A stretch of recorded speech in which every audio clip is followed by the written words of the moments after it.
Ang gabi kung kailan ipinaramdam sa akin ng sarili kong pamilya na ako'y isang estranghero. Isang utusan sa loob mismo ng pamamahay na ako ang tumulong magpatayo. Ang gabing iyon, ang kahihiyan, ang hiya, ay isang lason na dahan-dahang pumatay sa aking kaluluwa. Ang pangalan ko ay Helen, 71 taong gulang, isang byuda. Akala ko, sa pagtanda ko, mararanasan ko ang pag-aaruga at pagmamahal mula sa kaisa-isa kong anak. Pero nagkamali ako. At ito ang kwento kung paano ang isang lola na tinatrato na parang basahan ay babangon para bawiin ang lahat. Hindi lang ang pera, kundi pati na rin ang aking dangal. Nagsimula ang lahat sa isang simpleng mangkok ng sabaw. Isang mainit na sopas na may manok, na niluto ko ng buong pagmamahal dahil umuulan sa labas. Pero para kay Dawn, ang aking manugang, ang pagmamahal ko ay palaging kulang sa lasa. Ano ba naman to, Helen? Sabaw ba to o pinakuluang tubig lang na may asin? Ang sigaw niyang iyon mula sa hapagkainan ay parang kidlat na gumuhit sa katahimikan ng gabi. Ang pagtawag niya sa aking pangalan, hindi nanay, ay isang paulit-ulit na sampal sa aking pagkatao. Nanginginig ang mga kamay ko habang lumapit ako sa kanya. Dawn, anak, pasensya ka na kung hindi mo nagustuhan. Hindi ko na natapos ang sasabihin ko. Sa isang kilos na puno ng galit, hinablot niya ang sandok na nakababad pa sa kumukulong sabaw at walang pag-aalinlangang inihampas sa aking ulo. Pak! Ang tunog ng metal na lumagapak sa aking bungo. Ang hapti, ang paso, napasigaw ako sa sakit. Aray! At nandoon siya, ang sarili kong anak, ang anak ko, si Robert. Nakaupo lang sa sopa nanonood ng telebisyon. Nakita niya, narinig niya ang lahat. Pero ano ang ginawa niya? Kinuha niya ang remote control at nilakasan pa ang volume ng TV. Ang malakas na tawanan mula sa palabas ay tila isang mensahe. Isang malinaw na mensahe na ang sakit ko, ang pag-iyak ko, ay walang halaga. Isang istorbo lamang. Sa sandaling iyon, sa harap ng kumukulong sabaw at sa ilalim ng tingin ng isang anak na walang pakialam, naramdaman ko ang tunay na kahulugan ng hiya. Ang kahihiyan na dulot ng isang anak na ganap na walang utang na loob. Sa loob ng maraming taon, ginampanan ko ang papel ng ilaw ng tahanan. Nang mamatay ang asawa ko, ibinenta ko ang aming bahay at lupa sa probinsya. Lahat ng pinagbentahan, 5 milyong piso, ay ibinigay ko sa kanila. Ibinigay ko kina Robert at Dawn para makapagsimula sila, para mabili nila ang magandang bahay na ito. Ang tanging hiling ko lang ay isang maliit na kwarto kung saan ako pwedeng tumira hanggang sa huling sandali ng aking buhay. Pero ang 5 milyon ko ay naging bayad pala para ako maging kanilang kasambahay. Ako ang nagluluto, ako ang naglalaba, ako ang naglilinis. Pero ni minsan, hindi nila ako isinama sa kanilang hapagkainan. Palagi akong kumakain mag-isa sa kusina pagkatapos na nilang lahat kumain. Palagi akong nag-iisa. Habang sila ay masayang nagkukwentuhan sa sala, ako ay nasa aking kwarto, yakap-yakap ang larawan ng yumaong kong asawa. Naging isang anino na lang ako sa bahay na ako mismo ang nagpondo. Walang pakialam. Ganon sila. Habang nakaupo ako sa sahig ng kusina, umiiyak, hindi dahil sa paso sa aking ulo, kundi dahil sa pagkawasak ng aking puso, isang bagay ang nagbago. Ang sakit na iyon, ang pagpapabaya na iyon, ay ginising ako. Hindi ako basura. Ako si Helen. At hindi ito ang katapusan ko. Umalis ako sa bahay na iyon nang walang dala kundi ang aking damit sa katawan at ang aking purse.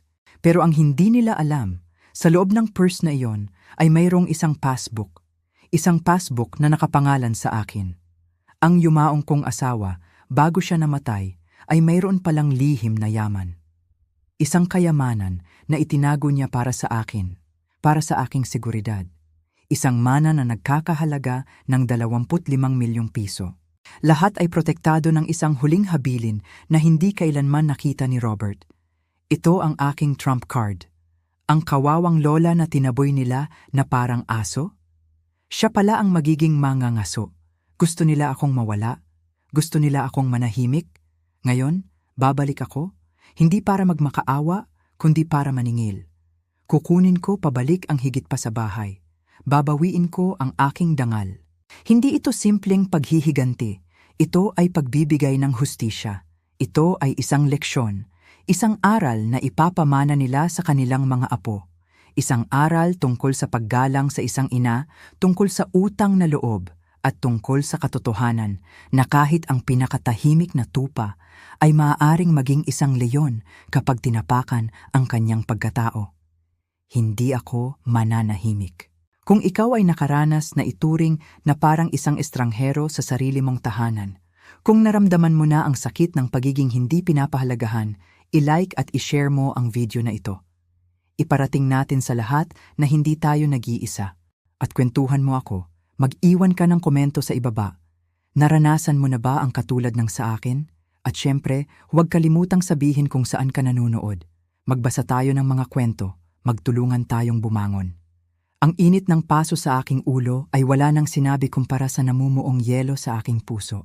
Doon, sa sahig ng malamig na kusina, habang ang aking anak ay nagpapakasaya sa ingay ng telebisyon para lamang takpan ang aking mga hikbi, isang bagay sa loob ko ang tuluyang nabasag. Hindi na ito simpleng kalungkutan. Hindi na ito simpleng pagdaramdam. Ito ay isang paggising.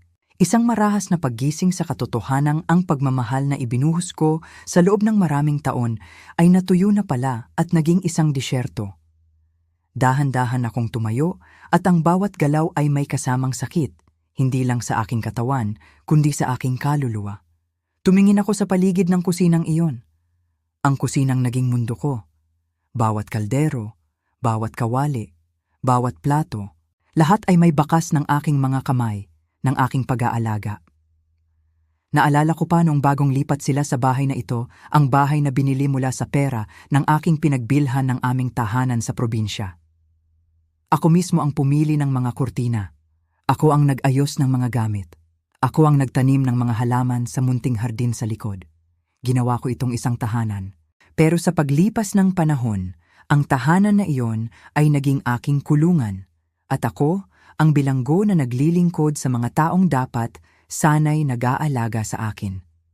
Isang galit na hindi ko kailanman naramdaman sa buong 71 taon ng aking buhay ang biglang umakyat mula sa aking mga paa, kumalat sa aking buong katawan at umabot sa dulo ng aking mga daliri. Hinawakan ko ang isang platong nakapatong sa mesa. Maganda ito, mamahalin. Isa sa mga binili ni Dawn gamit ang pera ko. Tinitigan ko ang refleksyon ng aking mukha sa makintab na porselana. Nakita ko ang isang matandang babae na may gusot na buhok, may luha sa mga mata, at may pulang marka ng paso sa kanyang ulo. Isang matandang kahabag-habag, isang biktima. At sa sandaling iyon, ayoko nang maging biktima. Sa isang malakas na sigaw na nanggaling sa kaibuturan ng aking dibdib, ibinato ko ang plato sa sahig. Blag! Ang tunog ng nabasag na porselana ay parang musika sa aking pandinig. Isang magandang musika ng paglaya. Sinundan ko ito ng isa pa at isa pa. Kinuha ko ang mga baso at isa-isang inihagis sa pader. Ang mga kaldero at kawali na nakasabit ay pinaghahampas ko sa sahig, lumilikha ng isang nakabibinging ingay. Hindi ito simpleng pagsira ng gamit. Ito ay pagsira sa mga tanikala ng aking pagtitiis. Bawat basag ng plato ay isang sigaw para sa mga taon ng aking pananahimik. Bawat kalampag ng kaldero ay isang hampas para sa bawat masasakit na salitang ipinukol nila sa akin. Ano ang nangyayari dito? Ang malakas na boses ni Robert ay biglang pumailan lang mula sa sala. Kasunod niya si Dawn na nanlalaki ang mga mata sa gulat at galit nang makita ang nagkalat na bubog at gamit sa sahig. Nasisiraan ka na ba ng bait? Matanda ka? Sigaw ni Dawn, at ang tingin niya sa akin ay puno ng pagkasuklam. Hindi pag-aalala, hindi pagtatanong kung bakit, kundi purong paghuhusga. Tumingin ako sa kanila, ang dibdib ko ay umaakyat baba sa paghinga. Hindi ako nagsalita. Hinayaan kong ang mga mata kong puno ng luha at galit ang sumagot para sa akin. Ma, ano ba to? Bakit ninyo ginagawa to? Tanong ni Robert, at sa kanyang boses, narinig ko hindi ang pag-aalala ng isang anak, kundi ang inis ng isang taong naistorbo ang panonood ng telebisyon. Nakita mo ba, Robert? Nakita mo ba kung anong klaseng tao ang nanay mo? Baliw na siya. Mapanganib na siya sa bahay na to. Patuloy ni Dawn, itinuturo ako na parang isang kriminal. Paano kung sa susunod, hindi na lang plato ang ibato niyan? Paano kung sa mga anak natin na niya gawin yan? Ang paratang na iyon ay isang punyal na bumaon ng malalim sa aking puso. Ang mga apo ko, mahal na mahal ko sila. Kailanman ay hindi ko sila sasaktan. Pero ang mga salita ni Dawn ay lason at alam niya kung paano ito ipasok sa isip ng aking mahinang anak. Tumingin ako kay Robert, naghahanap ng kahit katiting na pagtatanggol. Isang salita lang na hindi gagawin ni Mama yan. Pero walang lumabas sa kanyang bibig. Yumuko lang siya, umiiwas sa aking mga mata, na para bang ako ang dapat niyang ikahiya at hindi ang kanyang sarili. At doon, naglabas ng kanyang huling baraha si Dawn, ang ultimatum. Pumili ka, Robert, sabi niya sa isang boses na malamig at puno ng kasiguraduhan. Ako at ang mga anak mo, o ang baliw mong ina. Isang katahimikan ang bumalot sa kusina, na binasag lamang ng tunog ng aking mabibigat na paghinga at ng ingay mula sa telebisyon sa sala na hindi pa rin nila napapatay. Ang lahat ng aking lakas ay nawala. Ang galit ay napalitan ng pagod. Isang matinding pagod. Alam ko na ang magiging sagot. Nakita ko na sa kanyang mga mata, sa kanyang pag-iwas ng tingin, sa kanyang pananahimik. Tumagal ang ilang segundo na parang isang kawalang hanggan. At sa wakas, dahan-dahang tumingin sa akin si Robert. Sa kanyang mga mata, wala akong nakitang pagmamahal ng isang anak. Ang nakita ko ay awa at inis. Ma, pasensya na po, sabi niya sa isang mahinang boses, na parang ayaw niyang marinig ang sarili niyang kataksilan. Hindi na po pwedeng to. Kailangan niyo na pong umalis. Umalis, isang salita, 4 na letra. Pero ang bigat ay parang isang buong bundok na ipinatong sa aking mga balikat. Pinalalayas ako mula sa bahay na ako ang nagbayad ng sarili kong anak. Bukas ng umaga, dagdag ni Dawn, na may ngiti ng tagumpay sa kanyang mga labi. Ayokong makita pa ang pagmumukha mo dito, pagising ng mga bata. Kinagabihan, hindi ako natulog. Umupo lang ako sa aking maliit na kama, sa loob ng maliit na kwarto na nagsilbing aking selda at inimpake ang iilang damit ko sa isang luma at maliit na maleta. Wala akong ibang dinala. Ang mga alaala ay masyadong mabigat para bitbitin. Kinaumagahan, bago pa man sumikat ang araw, lumabas ako ng aking kwarto. Nakaabang na sa sala si Robert, hindi makatingin sa akin ng diretsyo. May inabot siya sa aking kamay. Isang sobre. Ma, eto po, 10,000 piso para po makapagsimula kayo. 10,000 piso. Katumbas ng 5 milyong pisong ibinigay ko sa kanila. Ang 10,000 piso na ito ay hindi tulong. Isa itong insulto. Bayad para sa aking paglisan. Bayad para sa aking pananahimik. Bayad para sa kanilang konsensya. Hindi ko ito tinanggihan. Kinuha ko ang sobre at isinilid sa aking bulsa. Kailangan ko ito para mabuhay. Tinitigan ko ang aking anak sa huling pagkakataon. Hinanap ko ang Robert na inalagaan ko, ang batang lalaking nagkukwento sa akin tungkol sa kanyang mga pangarap. Pero wala na siya. Ang kaharap ko ay isang estranghero, isang duwag na nagtatago sa likod ng kanyang asawa. Sana maging masaya kayo, yun na lang ang nasabi ko. At sa mga salitang iyon, tumalikod na ako. Habang naglalakad ako papalabas ng pinto, narinig ko ang mahinang pagsara nito sa aking likuran. Click! Ang tunog na iyon ang nagsara hindi lang ng pinto, kundi ng isang buong kabanata ng aking buhay. Naglakad ako palayo sa bahay na iyon, dala ang isang maliit na maleta, 10,000 piso at isang pusong basag na basag. Hindi ako lumingon, dahil alam ko sa oras na lumingon ako, tuluyan na akong guguho. Ang 10,000 piso sa aking bulsa ay parang mainit na bakal. Ito ang katibayan ng aking pagkatalo, ang presyo ng aking pagpapalayas. Sa unang araw, hindi ko alam kung saan ako pupunta. Ang mundo sa labas ng bahay na iyon ay biglang naging napakalaki at nakakatakot. Ang mga pamilyar na kalye ay naging estranghero. Ang mga ingay ng bus at tricycle ay parang mga sigaw na nangungutya sa aking kalagayan. Nahanap ko ang aking sarili sa isang maliit, murang inn sa isang eskinita sa Maynila. Ang amoy ng kwarto ay pinaghalong alikabok at lumang kahoy. Ang ilaw ay madilim at ang kama ay matigas. Ngunit para sa akin, ito ay isang kanlungan. Isang lugar kung saan pwede kong ilabas ang lahat ng luhang pinigilan ko. Doon, sa loob ng 4 na sulok ng kwartong iyon, umiyak ako. Umiyak ako para sa aking asawa, para sa aking anak, at para sa aking sarili. Ang bawat araw ay isang laban para mabuhay. Binabantayan ko ang bawat pisong ginagastos ko. Ang almusal ko ay isang pirasong pandesal at isang tasang kape. Ang tanghalian at hapunan ay madalas na instant noodles o kanin na may toyo. Ang 10,000 piso, na sa simula ay parang malaki, ay unti-unting nauubos na parang buhangin sa aking mga palad.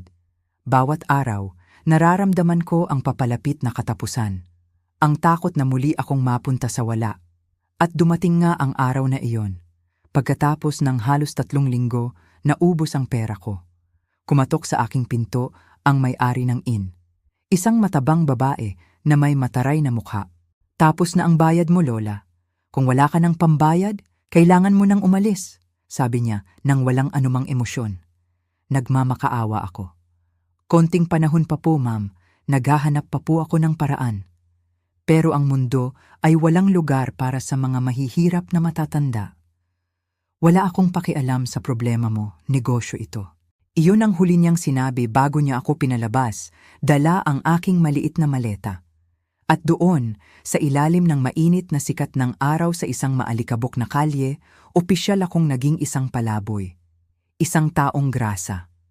Ang unang gabi sa kalye, ang pinakamahirap. Ang kahihiyan. Ang hiya. Habang naglalakad ako, pakiramdam ko lahat ng mata ay nakatingin sa akin, hinuhusgahan ako. Humanap ako ng isang parke kung saan may mga bakanteng bangko. Doon, sa ilalim ng isang malaking puno ng akasya, ginawa kong higaan ang isang malamig at matigas na bangkong semento. Ang aking maleta ang nagsilbing unan. Ang gabi ay mahaba at puno ng takot. Ang bawat tunog, ang tahol ng aso, ang pag-arangkada ng motorsiklo, ang sigawan ng mga lasing ay nagpapatindig ng aking mga balahibo. Niyakap ko ang aking sarili para labanan ng lamig, pero ang pinakamatinding lamig ay nanggagaling sa loob. Ang lamig ng pag-iisa, ang lamig ng kawalan ng pag-asa. Ang gutom ay isang halimaw na kailanman ay hindi natutulog. Sa una, tinitiis ko. Pero paglipas ng mga araw, ang kumakalam kong sikmura ay hindi na kayang baliwalain. At napilitan akong gawin ang isang bagay na kailanman sa pinakamasama kong panaginip ay hindi ko inakalang gagawin ko. Naghanap ako ng pagkain sa basurahan. Naaalala ko pa ang unang beses. Sa likod ng isang fast food restaurant, may nakita akong isang supot ng basura. Nanginginig ang aking mga kamay habang binubuksan ko ito. Ang amoy ay nakakasuka. Ngunit sa loob, may nakita akong isang kahon na may lamang tirang French fries at isang piraso ng manok na hindi naubos. Umiiyak ako habang kinakain ko iyon. Ang bawat kagat ay may kasamang luha ng kahihiyan. Ang dating Helen na nagluluto ng masasarap na pagkain para sa kanyang pamilya ay kumakain na ngayon ng tira-tira mula sa basura ng iba.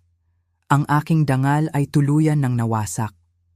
May mga araw na pumipila ako sa labas ng isang simbahan para sa libreng lugaw o sopas. Nakatayo kasama ng ibang mga pulubi, mga batang kalye, mga taong pinagkaitan din ng tadhana. Doon, hindi ako si Helen, ang asawa ni Henry o ang ina ni Robert.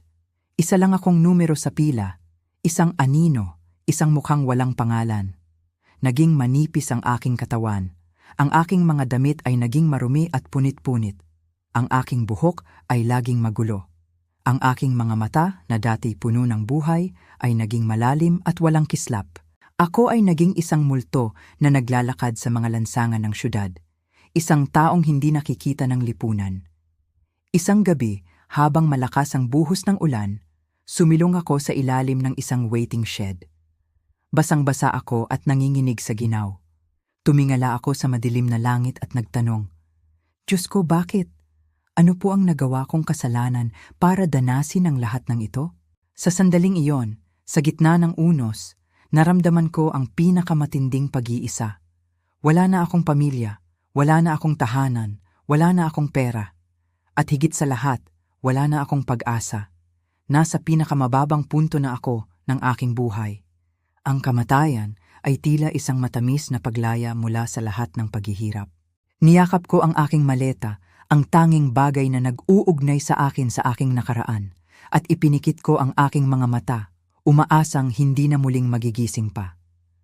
Sa gitna ng aking kawalan ng pag-asa, habang nakaupo sa isang madilim na sulok ng parke, niyakap ko ang aking luma at munting maleta. Ito na lang ang natitirang pag-aari ko sa mundo. Ito na lang ang koneksyon ko sa buhay na ninakaw sa akin. Habang binubuksan ko ito para ayusin ang iilang damit na natitira, may nakapa akong isang matigas na bagay sa ilalim ng sapin nito. Isang sobre. Isang luma at medyo naninilaw na sobre na nakatago sa isang lihim na bulsa. Nanginginig ang aking mga kamay habang kinukuha ko ito.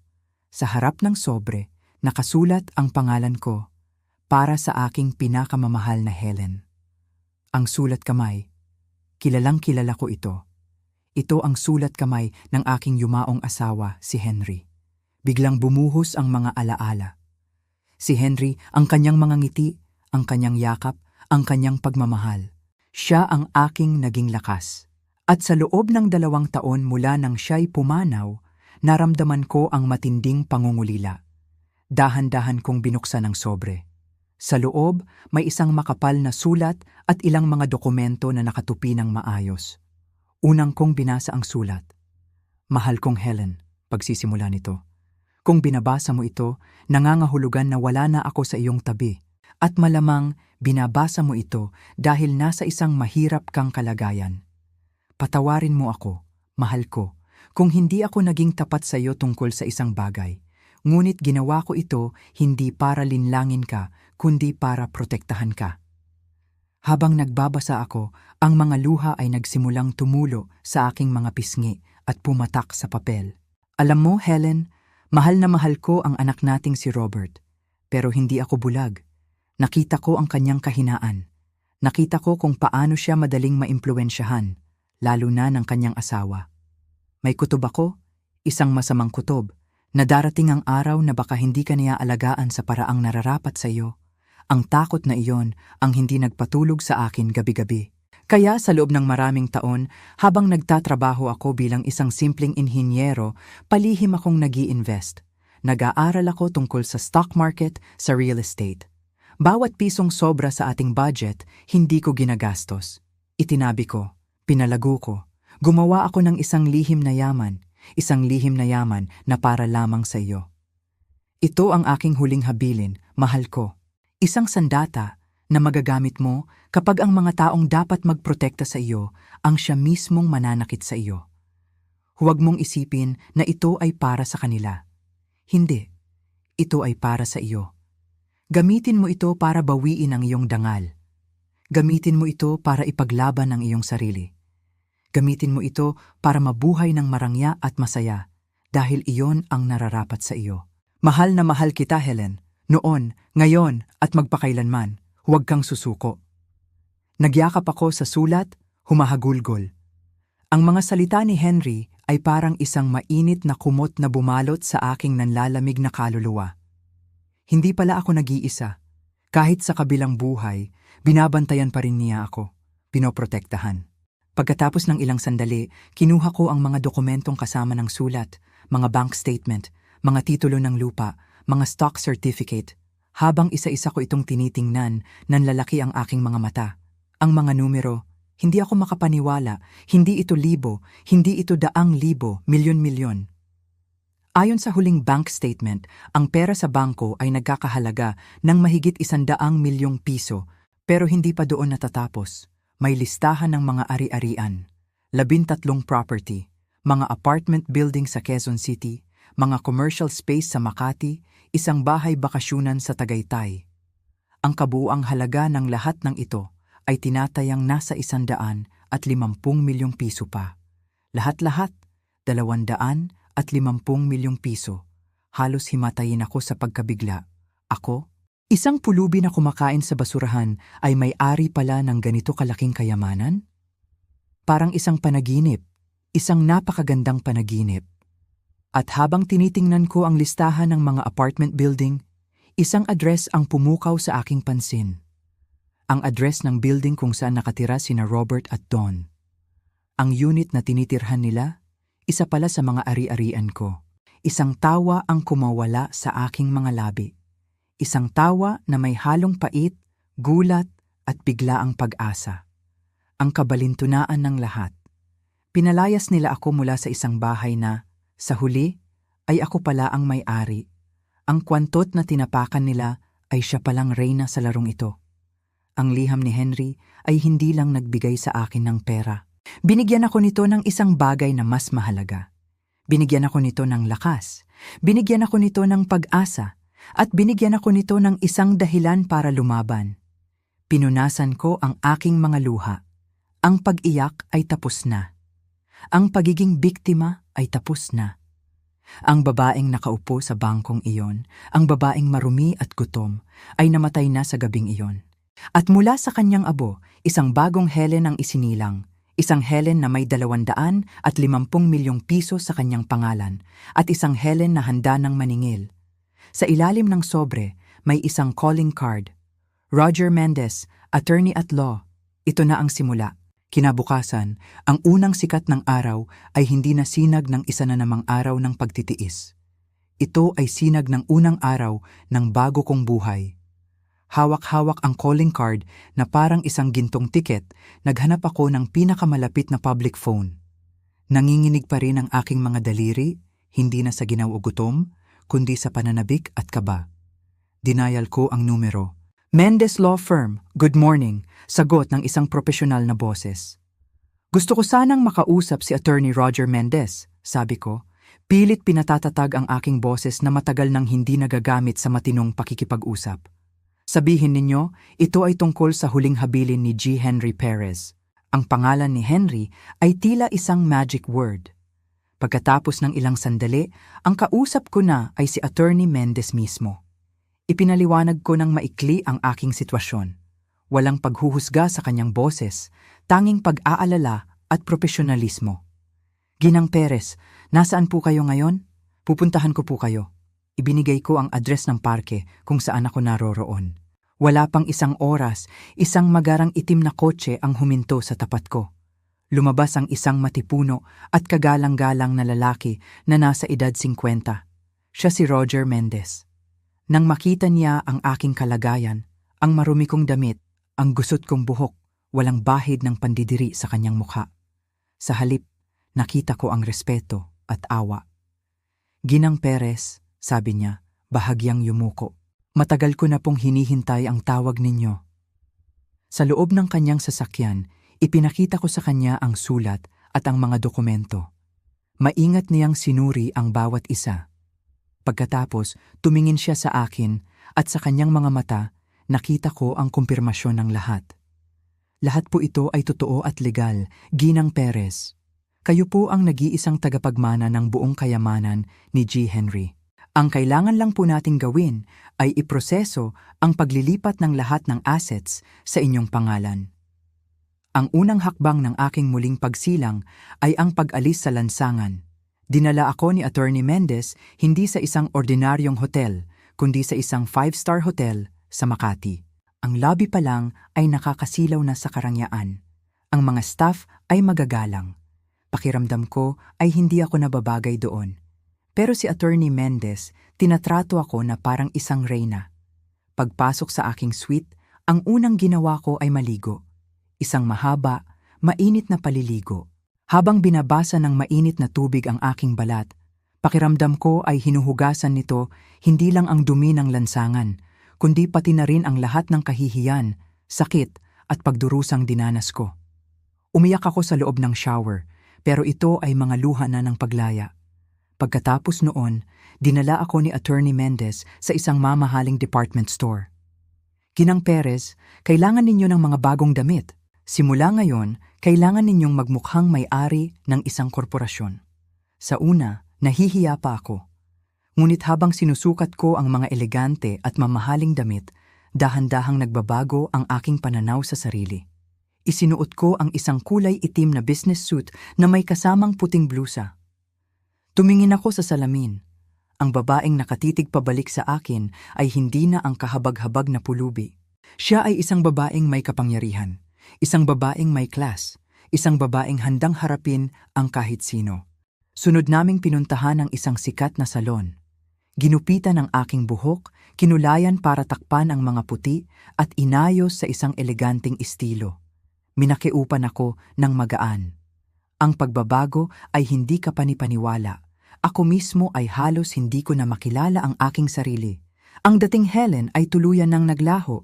Sa mga sumunod na araw, habang inaayos ni Attorney Mendez ang mga papeles ng aking mana, sinimulan ko naman ang aking sariling edukasyon. Hindi na ako ang simpleng may bahay na walang alam sa mundo. Nagbasa ako. Nag-aral tungkol sa finance, sa business management, sa real estate. Tinuruan ako ni Attorney Mendez tungkol sa kung paano patakbuhin ang aking mga ari-arian. Para magawa natin ang plano ninyo nang hindi nila nahahalata, mungkahi ni Attorney Mendez isang araw, kailangan nating lumikha ng isang bagong pagkakakilanlan sa mundo ng negosyo. Gagawa tayo ng isang shell corporation, isang kumpanya na magsisilbing takip habang kinukuha ninyo pabalik ang sa inyo. Sumang-ayon ako. At isinilang ang Mendoza Enterprises. Mendoza, isang pangkaraniwang apelido. Simple, hindi kapansin-pansin, pero sa likod nito ay naroon ang buong lakas ng aking kayamanan. Mula sa aking suite sa tuktok ng hotel, tanaw ko ang buong syudad. Ang mga ilaw na kumikinang sa gabi ay parang mga bituin na abot kamay ko na. Hindi na ako ang Helen na natutulog sa bangko sa parke, na nanginginig sa ginaw at takot. Ako na ngayon si Ginang Helen Perez, ang presidente at CEO ng Mendoza Enterprises, isang babaeng muling isinilang mula sa abo ng kanyang nakaraan. Hawak ko ang isang baso ng mamahaling alak, nakatingin sa building kung saan nakatira ang aking anak. Ang aking unang target. Tapos na ang paghahanda. Oras na para simulan ang paniningil. Oras na para ipatikim sa kanila ang leksyon na hindi nila kailanman malilimutan. Mula sa bintana ng aking marangyang suite sa isang 5-star hotel sa Makati, tanaw ko ang kumikinang na mga ilaw ng syudad. Ang bawat ilaw na yon ay parang isang pangarap, mga pangarap na minsan ay mayroon din ako para sa aking pamilya. Ngunit ang mga pangarap na iyon ay sinunog nila at iniwan akong nag-iisa sa gitna ng abo. Ngayon, mula sa mga abong iyon, ako ay muling isinilang. Hindi na bilang isang kahabag-habag na biktima, kundi bilang isang puwersa na handang bawiin ang lahat. Ang pangalan ko sa mundo ng negosyo ay isang multo, Mendoza Enterprises. Isang pangalang walang mukha, walang kasaysayan, ngunit mayroong kapangyarihan ng 250 milyong piso sa likod nito. At ang unang target ng multong ito ay walang iba kundi ang apartment unit kung saan ang sarili kong anak at manugang ay masayang namumuhay sa aking sariling pag-aari. Ang unang hakbang ay simple lang, legal at walang bahid ng anumang personal na galit. Ito ay isang proseso ng negosyo. Ganoon dapat. Malamig at nakalkula. Inutusan ko si Attorney Mendez na magpadala ng isang opisyal na sulat sa lahat ng nangungupahan sa gusaling iyon. Hindi lang kina Robert at Don, kundi sa lahat para walang maghinala. Ang nilalaman ng sulat, isang anunsyo mula sa bagong management, ang Mendoza Enterprises, na nagsasabing simula sa susunod na buwan, lahat ng upa ay itataas alinsunod sa kasalukuyang fair market value sa lugar na iyon. Ang upa ni na Robert at Don na halos hindi gumalaw sa loob ng maraming taon dahil sa kabaitan ng dating may-ari na hindi nila alam ay ang aking yumaong asawa ay biglang tatalon. Mula sa 15,000 pesos kada buwan, ito ay magiging 50,000 pesos, 3 beses at kalahating pagtaas. Hindi ito isang di makatwirang halaga. Ito ang tamang presyo. Ito ang presyo ng pamumuhay sa isang magandang kondominium sa Quezon City. Ito ang presyo ng realidad. Nai-imagine ko na ang eksena sa loob ng kanilang apartment sa sandaling matanggap nila ang sulat. Sigurado akong si Don ang unang magwawala. Ano to? 50,000? Nababaliw na ba ang bagong may-ari na yan? Maririnig ko na ang matining niyang boses na puno ng pagkagulat at galit. Si Robert naman, gaya ng dati, ay susubukang pakalmahin siya. Ngunit sa loob-loob niya, alam kong magsisimula na siyang mag-alala. Ang sahod niya bilang isang middle manager sa isang kumpanya ay sapat lang para sa kanilang maluho at mapagpanggap na pamumuhay. Ang biglaang pagtaas ng upa ay isang malaking dagok sa kanilang budget. Ngunit hindi ako tumigil doon. Ang pagtaas ng upa sa bahay ay simula pa lang. Ang unang paghiga ng domino piece. Alam kong si Don ang mas mayabang sa kanilang dalawa, ang mas matatag ang pundasyon pagdating sa pinansyal dahil sa kanyang mga raket bilang isang event supplier. Kaya't siya ang sunod kong pinuntirya. Sa listahan ng mga ari-arian na iniwan ni Henry, mayroong isang maliit na commercial building sa Ortigas. At sa purong kabalintunaan ng tadhana, isa sa mga nangungupahan doon ay ang pinakamalaking kliyente ni Dawn. Isang kumpanya ng marketing na palaging kumukuha sa kanya para sa kanilang mga malalaking party at corporate events. Sila ang ugat ng kanyang kayabangan at pinagkukunan ng kanyang pang-shopping. Ang proseso ay pareho, malamig, legal, walang personalan. Isang sulat mula sa Mendoza Enterprises ang ipinadala sa kumpanyang iyon. Isang notice ng pagtaas din ng upa para sa kanilang opisina. Isang makatwirang pagtaas, alinsunod din sa market value, ngunit sapat na para ang accounting department ng kumpanya ay maghanap ng paraan para makatipid. At sa mundo ng korporasyon, ang unang tinitipid ay ang mga gastusin na hindi naman esensyal. Tulad ng mga magagarbong party, hindi ko kinailangang maghintay ng matagal. Pagkalipas ng ilang linggo, nakatanggap ng email si Dawn mula sa kanyang paboritong kliyente. Isang maikli at formal na email. Nagsasabi na dahil sa budget realignment, kinakailangan muna nilang itigil ang lahat ng kanilang malalaking event para sa taong iyon. At dahil doon, ang kontrata nila kay Dawn ay hindi na muna i-renew. Boom! Isang bala lang, 2 ibon ang tinamaan. Ang kanilang tahanan ay biglang naging isang mabigat na pasanin. At ang pinagkukunan ng kayabangan ni Dawn ay biglang natuyo. Sa mga gabing iyon, habang nakahiga ako sa malambot kong kama, hindi ako nakakaramdam ng purong kaligayahan. Hindi ito matamis na paghihiganti na tulad ng napapanood sa mga pelikula. Ang nararamdaman ko ay isang malamig na kasiyahan. Ang kasiyahan ng isang manlalaro ng chess na matagumpay na naisagawa ang kanyang unang mga galaw. Ang bawat hakbang ko ay pinag-isipan, pinagplanuhan. Ginagamit ko ang sistema, ang batas, ang mga patakaran ng negosyo, para dahan-dahang sirain ang mundong itinayo nila sa ibabaw ng aking mga sakripisyo. Hindi ko kailangang sumigaw. Hindi ko kailangang manakit ng pisikal, tulad ng ginawa nila sa akin gamit ang isang sandok. Ang aking sandata ay mas matalas at mas malalim kung sumugat. Ang aking sandata ay ballpen, kontrata at mga legal na notice. Nagsimula na ang kanilang pagbagsak at ako, mula sa aking torenggawa sa salamin, ay tahimik na nanonood habang ang pundasyon ng kanilang buhay ay unti-unting gumuho. Ito ay hindi galit. Ito ay hustisya. Ang hustisya na matagal kong ipinagkait sa aking sarili. Nagsisimula pa lamang ang laro. Ang unang buwan ng bagong upa ay dumating at lumipas. Gaya ng inaasahan ko, walang bayad na pumasok mula sa unit ni na Robert at Dawn. Ang 50,000 pesos ay isang halaga na hindi na nila kayang abutin, lalo na ngayong nawalan ng malaking kliyente si Dawn. Ang dating daloy ng pera sa kanilang tahanan ay naging isang maliit na patak na lamang. Agad na kumilos ang makina ng batas na aking pinakawalan. Nagpadala si Attorney Mendez ng unang notice of non-payment. Isang formal na paalala na may kasamang interes para sa mga araw na lumipas. Alam kong ang sulat na ito ay magdudulot ng panibagong alon ng gulat at pag-aaway sa pagitan nilang mag-asawa. Nai-imagine ko si Dawn na sinisisi si Robert. Ano na? Wala ka bang gagawin? Utak biya ka talaga? Ni hindi mo kayang buhayin ang pamilya mo.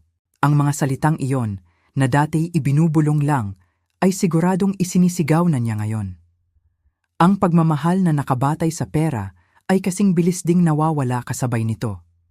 Si Robert naman, na laging duwag at sunod-sunuran, ay siguradong mas lalong nabaon sa kahihiyan at desperasyon. Ang kanyang pagkalalaki ay tinatapakan araw-araw ng kanyang asawa. At sa desperasyon, ang mga tao ay gumagawa ng mga desperadong bagay. mga bagay na hangal. Nalaman ko mula sa investigador na kinuha ko na nagsimula ng mangutang si Robert. Hindi sa bangko dahil siguradong bagsak ang kanyang credit score. Hindi rin sa mga kaibigan dahil ang kayabangan nila ni Dawn ay sumira na sa lahat ng kanilang mga tunay na relasyon. Si Robert ay lumapit sa pinakamadilim na sulok ng pangangailangan, sa mga loan shark, sa mga nagpapautang ng 5-6. Isang malaking pagkakamali, pero isang pagkakamaling inaasahan ko na. Si Robert ay hindi marunong humawak ng problema. Ang alam lang niya ay takpan ito ng isa pang problema. Nagawa niyang bayaran ang unang buwan ng upa, pati na ang interes, gamit ang perang inutang niya. Pero ang pagbabayad na iyon ay hindi solusyon. Isa lamang itong pagpapaliban sa hindi maiiwasang katapusan. Dahil sa susunod na buwan, hindi na lang upa ang problema niya, kundi pati na rin ang napakataas na interes ng kanyang inutang. Ang ikalawang buwan ay dumating, at muli wala silang pambayad. Isang panibagong notice ang ipinadala. Mas matigas na ang tono nito, may kasamang babala ng posibleng eviction o pagpapalayas. Ang kanilang bahay na dati pugad ng tawanan at pagpapanggap ay naging isang larangan ng digmaan. Ang mga sigawan ay naging pang-araw-araw na. Ang dating matamis na pagtitinginan ay napalitan ng panunumbat. Sinasabi sa akin ng aking mga source na madalas na umuuwi ng lasing si Robert. Si Dawn naman ay palaging wala sa bahay, marahil ay naghahanap ng bagong kliyente, o marahil ay iniiwasan na lang ang miserabling buhay na kanilang kinasadlakan. Ang kanilang mga anak, ang aking mga kawawang apo, ay siguradong naiipit sa gitna ng lahat. Iyon ang tanging bagay na nagdudulot ng kirot sa aking puso. Ngunit kailangan nilang matutunan ang leksyon na ito kasama ng kanilang mga magulang. Dumating ang ikatlong buwan, at tuluyan na silang hindi nakabayad. Dito na pumasok ang huling hakbang ng proseso. Inatasan ko si Attorney Mendez na simulan na ang formal na eviction proceedings. Isang demand to vacate letter ang ipinadala sa kanila sa pamamagitan ng rehistradong sulat. Binibigyan sila nito ng 15 araw para lisanin ang apartment ng payapa. Kung hindi, ang kaso ay dadalhin na sa korte. Sa mga sandaling iyon, tinanong ako ni Attorney Mendez, "Sigurado po ba kayo dito, Ginang Perez? Anak niyo pa rin po siya?" Tumingin ako sa labas ng bintana ng kanyang opisina. Malamig at diretso ang aking mga mata. "Attorney," sabi ko, nang itaboy niya ako sa kalsada na may dalang 10,000 piso, nang mas pinili niyang lakasan ng TV kaysa pakinggan ang pag-aray ko sa mga sandaling iyon. Tinapos na niya ang pagiging anak niya sa akin. "Ituloy mo ang kaso." Hindi ako nakakaramdam ng pagsisisi. Ang bawat hakbang na ito ay hindi bunga ng galit, kundi bunga ng prinsipyo. Ang hustisya ay parang isang bahay. Kung ang pundasyon ay mali, kailangan itong gibain para makapagtayo ng bago at mas matatag. Ang buhay na itinayo ni na Robert at Dawn ay nakatayo sa pundasyon ng kasakiman, kawalang respeto at walang utang na loob. At ngayon, oras na para gibain ang pundasyong iyon. Ang paikot-ikot na pagbagsak ay patuloy. Ang utang ni Robert sa loan shark ay lumulobo, na parang isang dambuhalang halimaw. Ang kanilang relasyon ay basag na. At ang banta ng pagiging palaboy, ang mismong sinapit ko, ay unti-unti nang nagiging isang katotohanan para sa kanila. Ang gulong ng tadhana na dati nasa ilalim ako ay dahan-dahan nang umiikot. At sa pag-ikot nito, ako naman ang nasa itaas, tahimik na pinagmamasdan ang kanilang pagbagsak. Ang araw ng pagdinig sa korte para sa kaso ng eviction ay dumating. Isang ordinaryong araw ng Huwebes para sa karamihan, ngunit para sa akin at para sa kanila, ito ang araw ng paghuhukom. Nagpasya akong pumunta. Hindi para magdiwang, hindi para mangasar. Pumunta ako dahil kailangan kong makita ang pagtatapos ng kabanatang ito gamit ang aking sariling mga mata. Kailangan kong masaksihan ang bunga ng batas na aking pinairal. Nagsuot ako ng simpleng bestida, malaking salamin sa mata at isang alampay para takpan ang bahagi ng aking mukha. Sa hitsura ko, para lang akong isang ordinaryong lola na naligaw sa bulwagan ng hustisya. Walang sino man ang makakakilala sa akin bilang ang makapangyarihang may-ari ng Mendoza Enterprises. Isa lamang akong anino sa isang sulok ng silid hukuman, isang tahimik na manonood. Nauna akong dumating. Umupo ako sa pinakalikod na bangko. Malamig sa loob ng korte, hindi dahil sa aircon, kundi dahil sa bigat ng mga problemang dinidinig dito. Bawat sulok ay may amoy ng desperasyon at pag-asa. Pagkalipas ng ilang minuto, pumasok sila. Una kong nakita si Robert. Ang dati matikas kong anak ay tila tumanda ng 10 taon. Gusot ang kanyang damit, bagsak ang kanyang mga balikat. Ang kanyang mga mata ay walang buhay, nakatingin sa sahig, na parang pasan niya ang buong daigdig. Sa kanyang anyo, nakita ko ang isang taong talunan. Isang taong sumuko na sa laban. Ang kanyang dating kayabangan ay napalitan ng isang malalim na kahihiyan. Sa likod niya ay si Don. Kabaligtaran siya ni Robert. Habang si Robert ay parang isang basang sisiw, si Don naman ay parang isang pusang galit na handang manakmal. Matigas ang kanyang mukha. Matalim ang kanyang mga mata. Puno ng galit at pagkasuklam sa lahat ng nasa paligid niya. Walang bakas ng pagsisisi o kalungkutan sa kanya. Tanging purong galit. Galit sa mundo. Galit sa kanyang asawa. At siguradong galit sa kung sino mang Mendoza na nagdulot nito sa kanila. Umupo sila sa harap, ilang hanay lang ang layo mula sa akin. Hindi sila nag-uusap, hindi sila nagtitinginan. Para silang dalawang estranghero na pinaglapit lang ng isang miserableng sitwasyon. Ang pag-ibig na minsan nilang ipinagyabang ay tuluyan ng naglaho. Nagsimula ang pagdinig, isang maikli at formal na proseso. Tumayo ang abogado ng Mendoza Enterprises, si Attorney Reyes, isang kasama ni Attorney Mendez. Inilatag niya ang mga ebidensya, ang kontrata sa pag-upa, ang mga notice ng hindi pagbabayad, ang demand to vacate. Malinaw, simple, hindi mapapabulaanan. Nang tanungin ng hukom ang panig ni na Robert, tumayo si Robert, nanginginig. Your Honor, nagsimula siyang magsalita, ngunit ang kanyang boses ay basag. Humihingi po kami ng kaunting panahon. Nagkaproblema lang po kami sa pera. Makakabayad din po kami. Ang kanyang mga salita ay puno ng pagmamakaawa, ngunit walang basehan sa batas. Ang batas ay hindi kumikilala ng awa, tanging katotohanan at ebidensya. Ang hukom, isang matandang babae na may salamin, ay tumingin sa kanila sa ibabaw ng kanyang mga dokumento. Ang batas ay malinaw. G. Perez, sabi niya sa isang boses na walang emosyon. Mayroon kayong kontrata. Hindi kayo nakasunod sa kontrata. Ang may-ari ay may karapatang bawiin ang kanyang pag-aari. At sa ilang sandali, ibinabana niya ang kanyang hatol. The court finds in favor of the plaintiff, Mendoza Enterprises. Ang mga nasasakdal ay binibigyan ng 10 araw mula ngayon para lisanin ang nasabing ari-arian. Pukpok. Ang tunog ng martilyo ng hukom ay umalingaw-ngaw sa buong silid. Tapos na. Nanalo ako. Nakita kong napayuko si Robert, ang kanyang mga balikat ay nanginginig sa tahimik na pag-iyak. Si Dawn naman ay napamura ng mahina, ang kanyang mukha ay namumula sa galit. Sa sandaling iyon, habang pinagmamasdan ko ang wasak na anyo ng aking sariling anak, wala akong naramdamang saya. Wala akong naramdamang tagumpay. Ang inaasahan kong matamis na paghihiganti ay hindi dumating. Ang naramdaman ko ay isang malawak na espasyo ng kahungkagan. Isang nakabibinging katahimikan sa loob ng aking dibdib. Dahil sa huli, ang lalaking umiiyak doon ay galing pa rin sa aking sinapupunan. Ang tagumpay ko ay kabiguan niya. Ang hustisya para sa akin ay kaparusahan para sa kanya. Doon ko napagtanto. Ang layunin ko pala ay hindi para saktan siya. Ang layunin ko ay para turuan siya.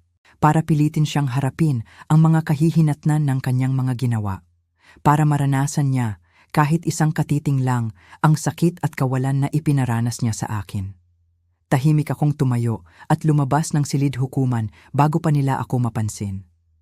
Habang naglalakad ako sa pasilyo, mag-isa, naramdaman ko ang bigat ng lahat. Nanalo ako sa kaso, nabawi ko ang aking ari-arian. Ngunit ang sugat sa puso ng isang ina, tila hindi kayang pagalingin ng anumang legal na tagumpay. Ang laban sa korte ay tapos na. Ngunit alam ko, ang pinakamabigat na laban ay paparating pa lamang. Ang paghaharap naming dalawa. Ilang araw bago matapos ang 10 araw na palugit na ibinigay ng korte, nakatanggap ng tawag si Attorney Mendez. Galing ito kay Robert, desperado na. Nagmamakaawa siya na kung maaari ay makausap niya ng personal ang may-ari ng Mendoza Enterprises. Gusto niyang humingi ng isa pang pagkakataon, kahit na kahit na maging personal na katulong pa siya, huwag lang silang palayasin. Nang iparating ito sa akin ni Attorney Mendez, alam kong ito na ang sandaling hinihintay ko. Ito na ang katapusan ng laro. Sumang-ayon ako sa isang kondisyon. Ang pagkikita ay gaganapin sa opisina ni Attorney Mendez, sa aking teritoryo, kung saan ako ang may kontrol. Dumating ako sa opisina 1 oras bago ang napag-usapang oras. Nakasuot ako ng isang eleganteng navy blue na business suit. Ang aking buhok ay nakaayos ng perpekto. Ang aking postura ay nagpapakita ng kapangyarihan at kumpiyansa. Umupo ako sa kabisera ng malaking conference table, sa silyang nakalaan para sa presidente ng kumpanya. Sa aking tabi ay si Attorney Mendez. Tahimik kaming naghintay. Eksakto sa 3:00 ng hapon, pumasok si Robert sa silid. Ang itsura niya ay mas malala pa kaysa noong nasa korte. Ang kanyang mga mata ay mugto marahil sa ilang gabing walang tulog. Payat na payat siya. Ang kanyang damit ay luma at hindi plansyado. Sa kanyang pagpasok, yumuko siya, hindi makatingin ng diretsyo na parang isang alipin na haharap sa kanyang amo. Inaasahan niyang makakita ng isang matandang negosyante o isang aroganteng bata na mayaman. "Magandang hapon po," sabi niya sa isang boses na halos pabulong. Dahan-ahan niyang itinaas ang kanyang mga mata para tingnan kung sino ang kakausapin niya. At sa sandaling iyon, nagtama ang aming mga mata. Ang reaksyon sa kanyang mukha ay isang bagay na hindi ko malilimutan. Una, pagkalito. Hindi niya maintindihan kung bakit may isang matandang babae na kamukha ng kanyang ina na nakaupo sa silya ng may-ari. Sinundan ito ng pagtataka. At pagkatapos, dahan-dahan, habang pinoproseso ng kanyang utak ang imposible, ang pagtataka ay naging pagkabigla. At ang pagkabigla ay naging purong, hindi makapaniwalang sindak. Nanlaki ang kanyang mga mata. Bumuka ang kanyang bibig, ngunit walang salitang lumabas. Ang kulay sa kanyang mukha ay biglang nawala. Para siyang nakakita ng multo. "Hello, Robert," sabi ko sa isang boses na kalmado, malamig at puno ng bigat. "Nagulat ka ba na makita ako?" Ang mga salitang iyon ang bumasag sa kanyang pagkakatulala. Biglang nanlambot ang kanyang mga tuhod. Napaluhod siya sa sahig na parang isang manikang pinutulan ng tali. At doon, sa harap ko at ni Attorney Mendez, humagulgol siya. Isang hagulgol na nanggagaling hindi lang sa kanyang lalamunan, kundi sa kaibuturan ng kanyang kaluluwa. Mama, paulit-ulit niyang sinasabi sa gitna ng kanyang pag-iyak. "Kayo po, paano? Bakit?" Hindi ako kumilos. Hindi ako nagsalita. Hinayaan ko siyang umiyak. Hinayaan kong ilabas niya ang lahat ng pagkagulat, pagsisisi, at kahihiyan. Nang medyo kumalma na siya, gumapang siya palapit sa akin at sinubukang hawakan ang aking mga paa. "Mama, patawarin niyo po ako. Patawarin niyo po ako sa lahat ng ginawa ko. Napakawalang kwenta ko pong anak. Patawarin niyo po ako, ma. Parang awa niyo na." Ang kanyang mga salita ay puno ng pagsisisi. Ngunit anong klaseng pagsisisi? Dahan-dahan akong tumayo at lumayo ng isang hakbang mula sa kanya. Tiningnan ko siya mula sa itaas. Ang dati yanak na tinitingala ko ay ngayo iisang kahabag-habag na nilalang na nakaluhod sa aking paanan. "Tumayo ka, Robert," utos ko sa isang boses na matigas. Nanginginig siyang tumayo, hindi pa rin makatingin sa akin ng diretsyo. "Nagsisisi ka ba talaga, Robert?" tanong ko. "Nagsisisi ka ba noong hinampas ako ng asawa mo ng sandok sa ulo? Nagsisisi ka ba noong nilakasan mo ang TV habang umiiyak ako sa sakit? Nagsisisi ka ba noong itinaboy mo ako sa kalsada na may dalang 10,000 piso kapalit ng buong buhay na ibinigay ko sa iyo?" Hindi siya makasagot. Yumuko lang siya at ang kanyang mga luha ay patuloy na tumutulo sa sahig. "Sasabihin ko sa iyo kung kailan ka talaga nagsisi," patuloy ko. "Nagsisi ka lang ngayon. Nagsisi ka lang nang malaman mo na ang inang tinapakan mo ay siya palang may-ari ng lahat ng gusto ninyo. Hindi ka nagsisisi sa ginawa mo sa akin. Nagsisisi ka dahil nahuli ka. Nagsisisi ka dahil ang inaapi mo ay may kapangyarihan pala. Iyan ang totoo.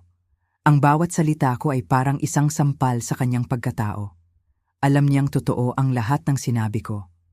Huwag kang humingi ng tawad sa akin, Robert, sabi ko. At sa pagkakataong ito, may bahid na ng pagod sa aking boses. Ang pagpapatawad ay hindi isang bagay na hinihingi.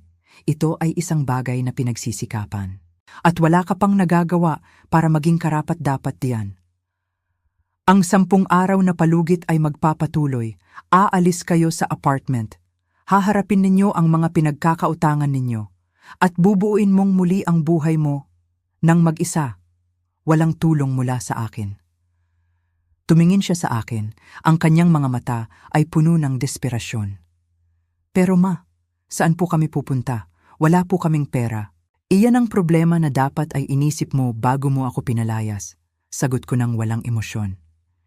Ito na ang pagkakataon mo, Robert. Ang pagkakataon para tumayo sa sarili mong mga paa. Para patunayan, hindi sa akin, kundi sa sarili mo, na kaya mong maging isang tunay na lalaki, isang tunay na ama, at isang tunay na tao. Ang kahihinatnan ng iyong mga aksyon ay sa iyo lamang. Panagutan mo. Pagkatapos kong sabihin yon, tumalikod na ako. Attorney Mendez, tapos na tayo dito, sabi ko, habang naglalakad ako papalabas ng silid. Iniwan ko si Robert doon, nakatayo sa gitna ng conference room, basang-basa sa kanyang mga luha, nag-iisa sa harap ng mga guho ng buhay na siya mismo ang sumira.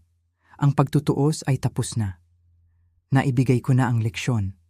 Ang pagpapatawad, iyon ay isang ibang usapan. Isang usapan na marahil ay mangangailangan pa ng habambuhay bago mapag-usapan.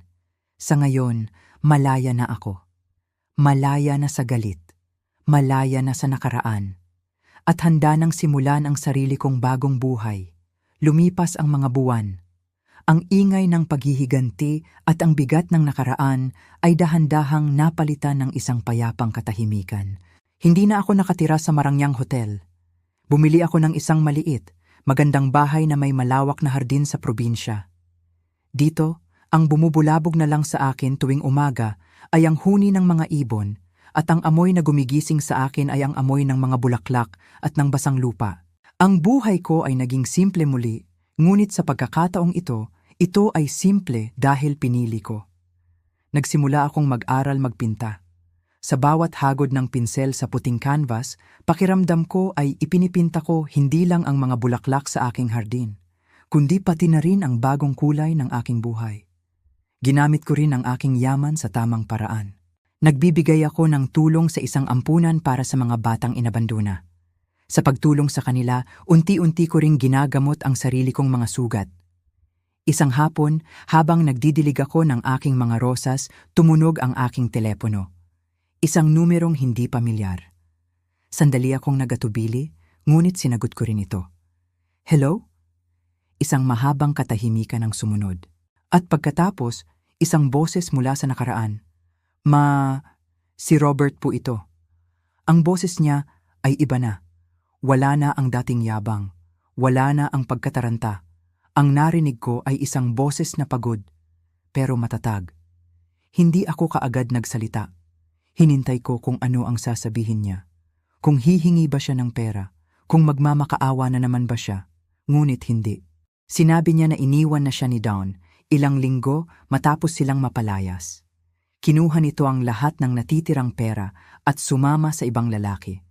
Sinabi niya na nagtatrabaho siya ngayon sa isang construction site.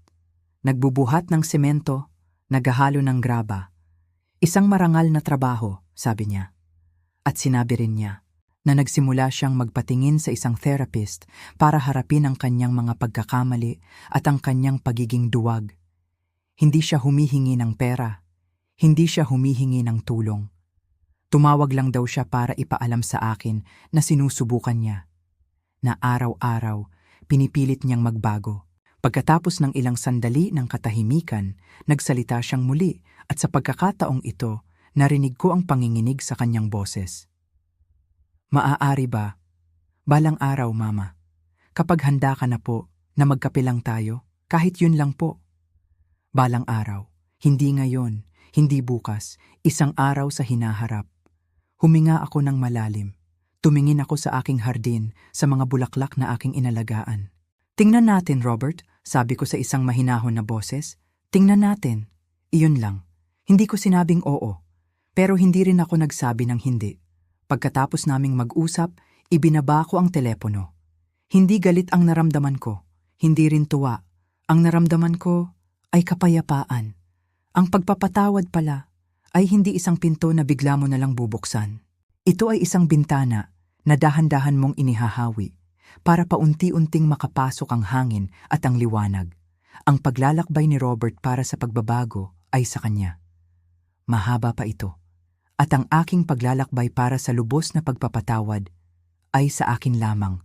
Bumalik ako sa aking pagpipinta. May isang canvas na hindi ko pa tapos. Marami pang blangkong espasyo. Marami pang kulay na kailangang ilagay. Ang kwento ko ay hindi pa tapos. Ngunit sa wakas, hawak ko na ang pinsel para ipinta ang sarili kong bukas. At ito ay magiging isang obra maestra ng kapayapaan, lakas at pag-asa.